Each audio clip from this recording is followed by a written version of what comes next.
Je vais rejoindre ce qui vient d'être dit. Nous constatons juste avec amertume que le président Macky Sall n'avait pas besoin de dialogue pour reporter l'élection présidentielle dans les conditions que l'on connaît. Il s'est enfermé avec sa majorité et a pris cette décision incompréhensible basée sur aucun texte légal. Aujourd'hui, il nous appelle à un dialogue. Dans ce dialogue, qui n'est pas une instance légale, il demande aux acteurs de prendre des décisions de nature constitutionnelle. C'est-à-dire de décider si, au 2 avril, il n'a pas réussi à organiser l'élection, s'il peut rester au pouvoir. Il demande à une instance non juridique de déterminer la date d'une élection présidentielle, qui est une prérogative propre que lui confère la Constitution. Il demande en outre à cette instance, qui n'est pas une instance légale, de décider si on maintient l'élection ou on reprend complètement le processus. Vous comprendrez dans ces conditions que le FC25, qui regroupe les candidats retenus, ne puisse pas participer à ce dialogue sous ce format-là, où le président convoque à une foire d'empoigne entre ceux qui disent qu'il faut y aller et ceux qui disent qu'ils ne vont pas y aller, qui sont un peu de sa galaxie, c'est-à-dire des partis et mouvements satellites, pour acter une divergence et pouvoir encore être le maître du jeu. Je pense que ce n'est ni de son niveau, ni de son statut de garant des institutions. Le Conseil constitutionnel a été très clair. Il a demandé au président de la République de dialoguer avec les autorités compétentes. Et en parlant d'autorités compétentes, le Conseil constitutionnel ne s'est pas adressé aux acteurs politiques et autres mouvements. Il voulait que le président dialogue avec les autorités compétentes, à savoir la Direction générale des élections, le Sénat, les préfets, les gouverneurs et tout autre acteur concerné par le processus électoral pour déterminer une date conforme à l'état de distribution du matériel, etc. Il a substitué cette injonction de dialoguer avec les autorités compétentes pour faire du dilatoire. Ce dialogue n'a aucun fondement légal, ce dialogue n'a aucun fondement politique. Si dialogue doit y avoir, il ne peut concerner que les 20 candidats retenus et pour un seul ordre du jour, à savoir quelle date retenir. Nous considérons que le président de la République est en train d'organiser l'ingouvernabilité du pays en décidant que n'importe comment il va retarder le processus pour qu'au 2 avril, il n'ait pas de successeur. N'ayant pas de successeur, il prend une interprétation, une favorable de la Constitution, prenant un article qui parle d'une élection normale, l'article 36.2, parle d'une situation normale où un président est élu et dit qu'en attendant son installation définitive, que le président en exercice puisse rester en fonction. Cet article ne s'adresse pas au président, à la volonté, à la stratégie du président Macky Sall actuel, qui est de ne pas organiser une élection pour se retrouver dans une situation de vide et profiter de cette situation de vide pour rester au pouvoir. Je pense que ce n'est ni de son statut, ni de sa dignité.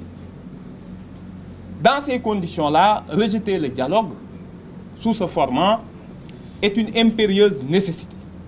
Maintenant, il appartient au peuple sénégalais de comprendre que ce que le président Macky Sall nous prépare est beaucoup plus grave si on le laisse après le 2 avril ne pas organiser une élection présidentielle. Il faut que tout le monde en soit conscient, ça a été évoqué tout à l'heure.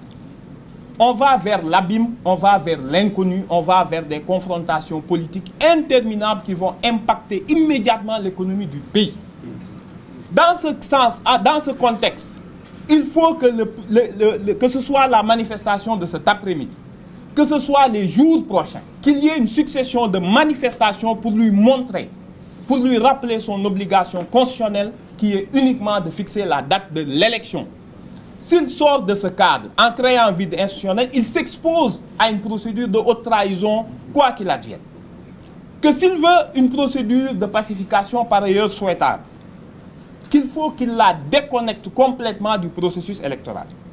Dans sa dernière décision sur le désistement de Rose Wardini, le Conseil a rappelé que l'élection doit se poursuivre avec uniquement les 19 candidats retenus.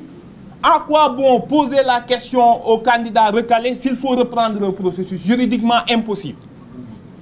Sauf à annihiler, sauf à faire détruire, qui est l'ambition de son groupe parlementaire, de changer le Conseil constitutionnel en une cour constitutionnelle tout aussi chimérique. Et le dialogue auquel il se propose en 48 heures ne peut pas régler les problèmes qui ont conduit ce pays dans la situation que l'on connaît. Il faut que ce dilatoire cesse parce que l'économie est en berne, notre pays est vilipendé partout, nous ne sommes plus une vitrine démocratique, chacun s'attend au pire. Et ce pire n'a qu'un seul visage et un nom, c'est Macky Sall. Il faut que cela cesse. Les populations ont la possibilité, dans les jours à venir, les 48-72 heures à venir, par une manifestation ferme, démocratique, massive, montrer au président de la République que le dilatoire doit cesser, que le droit de vote est supérieur aux manœuvres politiciennes. Il revient au peuple sénégalais, qui a, par le passé, perdu beaucoup d'occasions d'exprimer le pouvoir que lui confère la situation, c'est-à-dire d'être le titulaire du suffrage universel, d'exiger l'exercice de ce suffrage. Nous tenons Macky Sall pour responsable de tout ce qui pourra se passer par la suite. Il faut qu'il sache raison garder et revienne aux fondamentaux de la Constitution. Fixer une date d'élection n'a jamais eu besoin de concertation. Par ailleurs, le Conseil constitutionnel, constatant une impossibilité, lui donne les capacités, les possibilités juridiques de discuter avec les candidats qui sont tous disposés, qui sont tous dans les dispositions d'esprit, d'accepter tout arrangement qui pourrait faire tenir l'élection présidentielle dans des délais pour que le successeur de Macky Sall puisse prendre les rênes du pouvoir le 2 avril. C'est le moment du peuple. C'est le peuple qui doit lui rappeler qui est le véritable titulaire de la souveraineté. Et si ce peuple décide de laisser Macky Sall continuer dans ce dilatoire, il conduira le pays inévitablement vers des lendemains incertains que l'on ne souhaite pas. L'apaisement, la réconciliation nationale passe par un préalable, l'annonce d'une date qui va apaiser les esprits, qui va remettre le citoyen au cœur. Le droit de vote est sacré. On ne peut pas le contrebalancer par des propositions alléchantes de libération ou de pacification. Nous pensons que la situation actuelle est suffisamment grave pour que l'ensemble des acteurs politiques qui souhaitent participer au dialogue de Macky Sall pour l'accompagner dans ses forfaitures s'en rendent compte. Que l'avenir, ils seront tenus pour responsables de ce qui arrivera au Sénégal. Le Sénégal a besoin de paix, a besoin de tranquillité.